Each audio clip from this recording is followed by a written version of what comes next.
Hey there, everyone. Welcome back to the channel. Today we're tackling a pretty controversial topic. The 4 most misleading foods you've probably been lied to about. Those sneaky little devils that claim to be healthy but are actually just marketing hype. You know, the ones that are hyped up as miraculous but, in the end, just end up draining your wallet and maybe even harming your health? Buckle up, because this list is going to open your eyes and save you from some serious nutritional traps. First up on the list, pink Himalayan salt. Pretty, pink, and often sold in fancy jars or even as decorative rocks at sushi restaurants, right? The promise is that it has less sodium than table salt, so it should be better for your blood pressure, heart health, and water retention. But guess what? Total nonsense. Pink salt is 98% the same as regular salt with nearly identical sodium levels. 368 milligrams per gram compared to 381 milligrams per gram in table salt. That's just a 3% difference, for which you pay 3 times the price. The other 2%, trace minerals like iron, phosphorus, magnesium, and potassium, which give it that pink hue, but in amounts so tiny that a small steak or a banana would give you way more. If you like the look, go ahead and buy it, but don't think it's protecting your heart just because it's trendy. Second on the list, Demerara sugar. You've probably heard it's healthier because it's less processed. That's a bedtime story. Demerara sugar comes from the same sugarcane as white sugar, has the same 4 calories per gram, and spikes your insulin just like the white stuff. It's just a little less refined, giving it a slightly golden color, but it's still pure sugar. Those so-called minerals like calcium, magnesium, and potassium, they're there in homeopathic doses. Any piece of fruit or a salad will give you way more nutrition than Demerara sugar. The truth is, if you're worried about your health, ditch the sugar, white, or Demerara.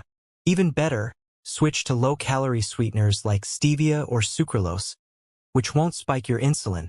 And forget that old myth about sweeteners causing cancer. That's just more fake news. Third food scam, coconut oil. It's all over Instagram and a fitness crowd favorite. But the reality is that coconut oil is a saturated fat bomb. 82% saturated fat. For comparison, olive oil has 14%, dark chocolate has 19%, and even pork lard has 39%. Yep, lard has less saturated fat than coconut oil. And you thought you were being healthy adding coconut oil to your coffee.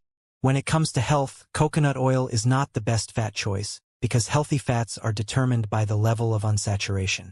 There are 3 types of fats: saturated, monounsaturated, and polyunsaturated. Saturated fats, when too high in your diet, can form plaques in your arteries, increasing your risk of heart disease and messing up your cholesterol levels. Meanwhile, mono and polyunsaturated fats are essential for balancing your cholesterol and triglycerides. Now, coconut oil does contain about 7% caprylic acid, a fat that can help with energy production in keto diets. If you're in a calorie deficit and training, a little coconut oil might not hurt. The problem is when people slather it on everything: rice, beans, pizza, burgers, and think it's healthy. That's just more saturated fat clogging your arteries and adding pounds. Fourth misleading food, aphrodisiac foods. Oh, this is a fun one. Strawberries, peanuts, oysters, kutwaba, all promising to boost your libido like a natural Viagra. But let's be real. These foods might have nutrients like zinc and magnesium, like in oysters, which are important for testosterone production, but not in magical doses that'll transform your bedroom performance. Peanuts have fat, sure, which is also essential for hormone production, but any healthy fat will do the job. Some claim to increase blood flow like kutwaba, but there's nothing solid scientifically proven. Maca root and Tribulus terrestris have a few studies showing slight libido increases, but nothing groundbreaking. It's mostly psychological. Eating peanuts or oysters isn't going to turn you into a superstar in bed, my friend. What really matters is a balanced diet, regular exercise, quality sleep, and consulting a specialist if needed. So that's it, folks. Those are the 4 most misleading foods out there. If you like this video, hit that like button, share it with that friend who swears by pink salt and coconut oil, and let me know in the comments if you've fallen for any of these myths. Let's spread real information and help everyone live healthier without falling for these traps. See you in the next video.